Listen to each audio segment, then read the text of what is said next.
Good evening, good afternoon, good morning, everyone. Thank you for tuning in from wherever you are. I'm very pleased to be joining you from Australia, along my amazing colleague Teresa, who is currently in Taiwan. And I'm very happy as well. This is the first time that we are sharing our baby. So today we'll be talking about our pedagogical model for GenAI supported brainstorming and proofreading. And we'll be talking about that in the context of an academic writing course from the University of Queensland in Australia. So this is the outline for our presentation. I'll be starting with some background information and some theoretical foundations for our model. And then Teresa will talk a little bit more about the fun part, the practical part of our model in parts 4 and 5. Okay, so let's get started with some background. So as you may know, academic writing is still the main way, the main tool through which knowledge is built and assessed in higher education. And through a range of textual genres and text types, such as essays, written reports, students have to demonstrate not only their disciplinary knowledge, but also critical thinking, scholarly engagement, and in their academic writing, they also have to demonstrate their knowledge of academic structure and language. And while the demands of academic writing are quite challenging for L1 English speakers, these demands intensify for second language learners who have to cope with the cognitive load of writing in a second language, and also who may need to write or who may need to read texture genres that they might have not experienced before. So, in order to help students develop their academic literacy, EAP academic writing courses teach students several strategies to develop clarity and fluency. And some of the strategies taught are brainstorming and proofreading. However, what we see is that most of the EAP writing curriculum is often still based on pre-generative AI assumptions, treating writing as a exclusively human activity. And while we have lots of research on AI and the space has been growing quite a lot, there's still limited practical guidance and emerging scholarship on how to embed AI, especially within commonly taught strategies, writing strategies such as proofreading and brainstorming. So let me now introduce you to our academic writing course.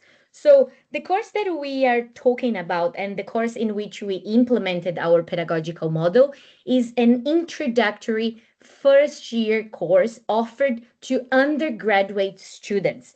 So students take this course and they get credits for that. And in the course, they learn the basics of academic writing. The course is offered twice a year in a semester basis, and it takes a period over like a 13-week period. And the course has asynchronous and synchronous components. So for the asynchronous component, students need to complete online self-paced modules. And in these modules, they have pre-recorded videos, some interactive activities in which they learn how to build an argument, how to cite properly, how to use corpus tools to write, etc. And they complete these modules before attending in-person workshops or tutorials in which we have in-class and hands-on activities in which they practice what they learned in the modules, in this pre-class modules. So there are lots of activities with their peers, they practice writing, they provide each other feedback, etc.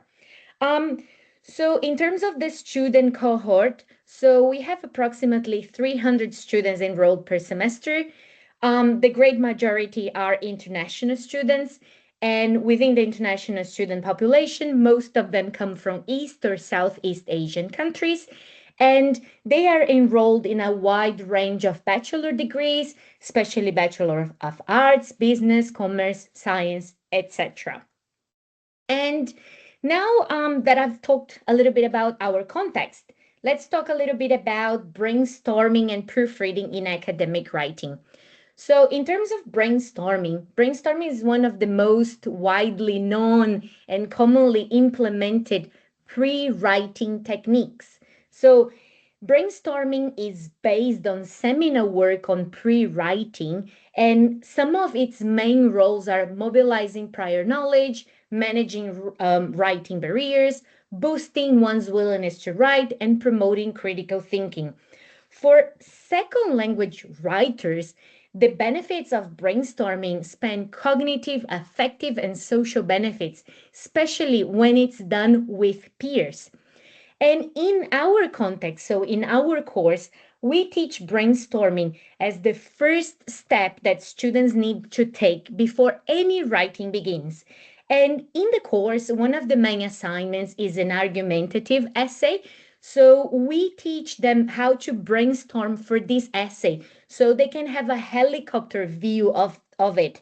And as you can see in this image, so this is how we approach it. So students have to brainstorm a thesis statement, so their main argument, which could be three contributing arguments, and then some supporting evidence for each contributing argument. However, despite all of the benefits that we know about brainstorming, students consider it a time consuming task.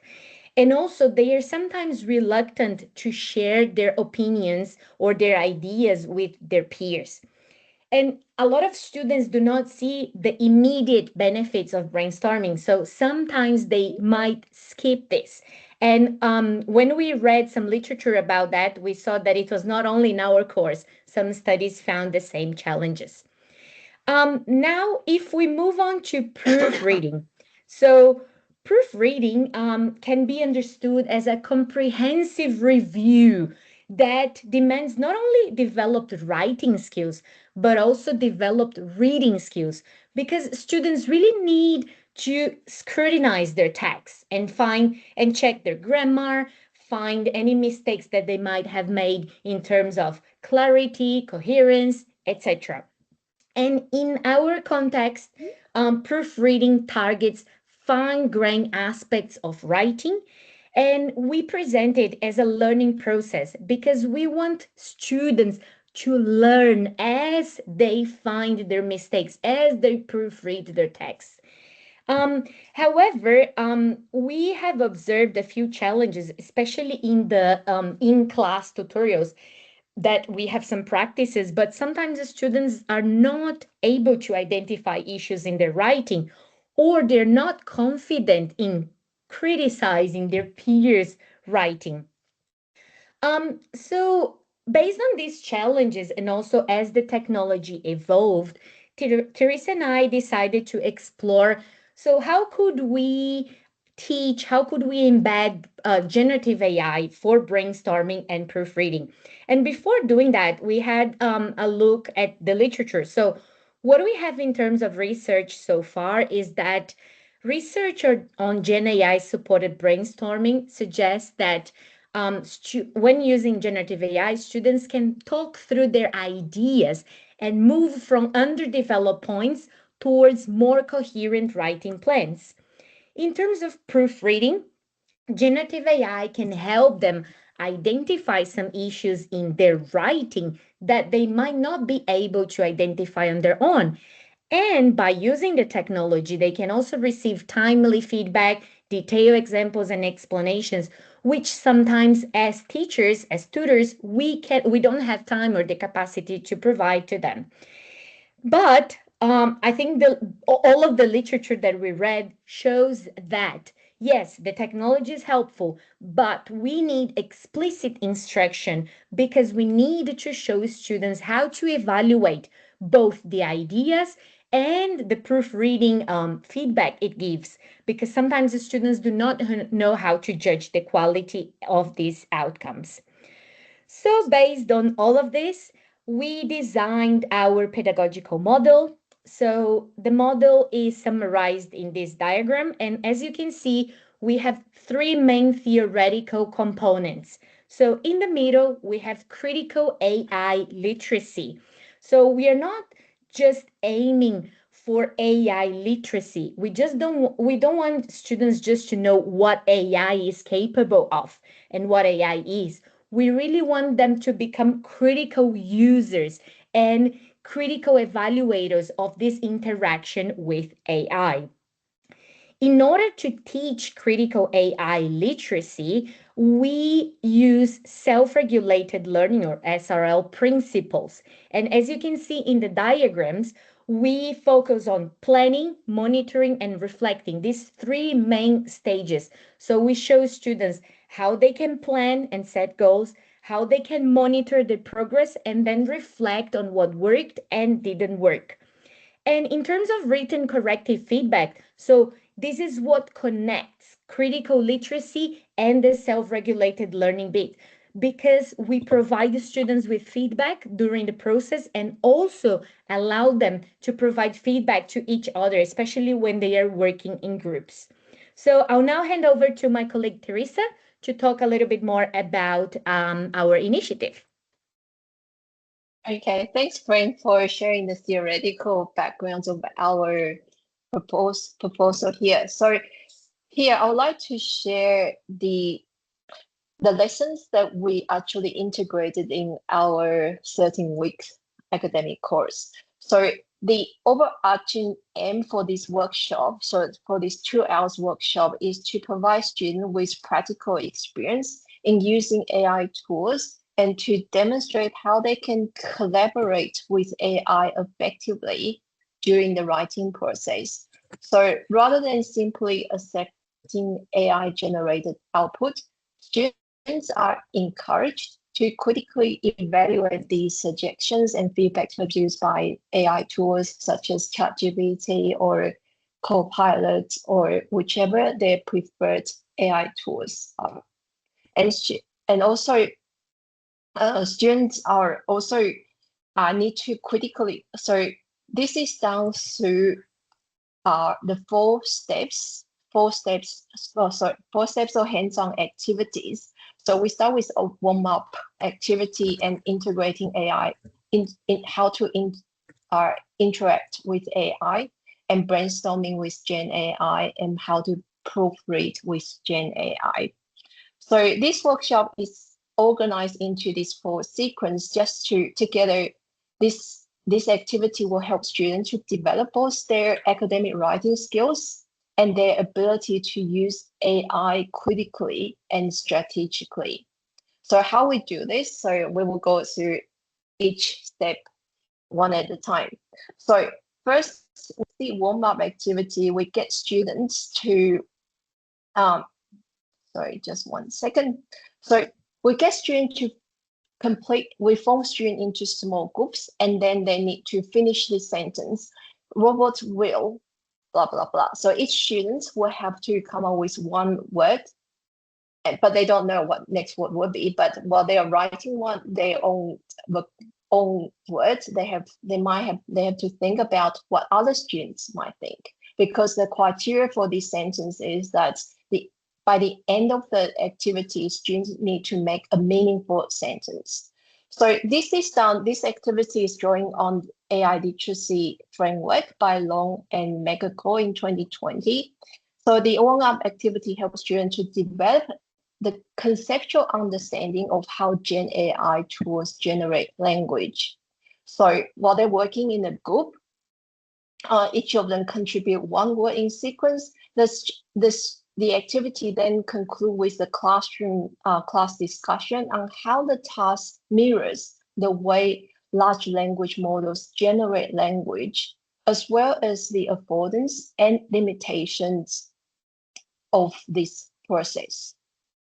Okay, so this was as a warm-up, and then we share 2 points here. So the point 1 and point 2. So this is rather obvious activity for students to decide which point would be better. So they get time to sort of give them time to analyze the two prompts and then compare the difference. So again, this activity is informed by literature that identifying prompts engineering as a key skills for effectively interacting with GenAI. So the goal extends beyond teaching students how to write better prompts. Instead, these activities emphasize on the importance of providing clear instructions, so defining the scope of the task and specify the desired outcomes.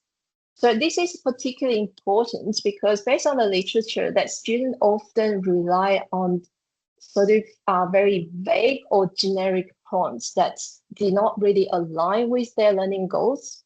So by explicitly instructing students and guide the students to write out their own prompts, students learn to formulate more target and context-sensitive prompts, and helping them to engage more strategically with AI and use it more effectively in terms of supporting their academic writing process. Okay, so this is what we do in the class for interacting with AI. And then we come in terms of how to brainstorm with AI more effectively. So this activity is done we start with asking students to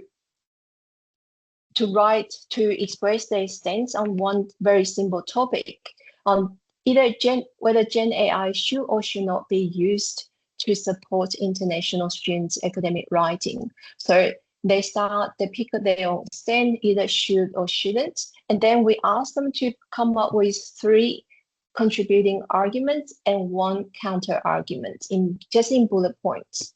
So this activity asks them just to get them to brainstorm by themselves. And then after they've done so, we ask them to use GenAI to explore alternative perspective and identify arguments they may not have considered. So this sequence is done intentionally because based on the literature that consulting AI too early may encourage students to bypass the fourth thought phrase, which is proposed in the self-regulated learning process, and outsource their students' critical thinking. So, in other words, by brainstorming first and then then engaging with AI, students are encouraged to activate their prior knowledge and establish their own goals and use AI as a tool to extend rather than replacing their thinking. So after that, the next bit is about proofreading. So in terms of proofreading here, so based on the literature, again, that engaging with GenAI for proofreading should go beyond error corrections. So not just grammar or vocabularies. We should create opportunity for students to notice and strengthen their language use. So we provide these prompts here. We show students that they can ask GenAI to be a character. In this case here, the GenAI is an experienced English for academic purpose lecture. And then we give a bit of background of what the task was about. And then we specifically ask students to include the last section of the prompt here is to provide specific actionable comments with brief illustrative examples on how I can improve my academic vocabulary grammar. Also, do not provide a revised version of the entire paragraph, which is what AI tend to do for us most of the time. So we give them this prompt and then ask them to upload this prompt onto AI together with just 1 paragraph from their existing essay. And then after that, we also give them a chart, which is on the next slide. So this is a reflecting course. Okay, I'm nearly finished. So this is a reflection section where students need to write down the piece, and then they decide whether or not they will accept the feedback from GenAI and give a bit of rationale. So that is the reflection part of the activity. So they keep a chart and then they can refer back. And in terms of the, sorry, I'm really running out of time. So Teresa, sorry, sorry to interrupt you. We're under quite strict instructions to stop at 20 minutes, but I'm sure your implications, limitations, and conclusions are going to come out in the question. So that could be my first question. Sure. What are your implications, limitations, and conclusion? And for others, please do add to the chat as Teresa's finishing this brilliant presentation. Thank you. Okay, so I'll just make it quickly. Perhaps we can just go into the very last take-home message there. So they're just 4 key elements that we would like you to take away from this presentation here is that the framework we just proposed is not a recipe, but it's a set of adaptable principles that can be used in different disciplines. And what matters the most is not the specific activity, but the pedagogical foundations that's underpinning them. And then also GenAI integration should support writing development and critical thinking. And also importantly, GenAI evolves. So the challenge for educators is how to engage with it in a pedagogically meaningful and responsible way. And that is our takeaway message, and this is our reference. And thank you very much for the extra time. Thank you very, very much, Franciele and Teresa, for this really thought-provoking, and I agree with the comment, very professional presentation.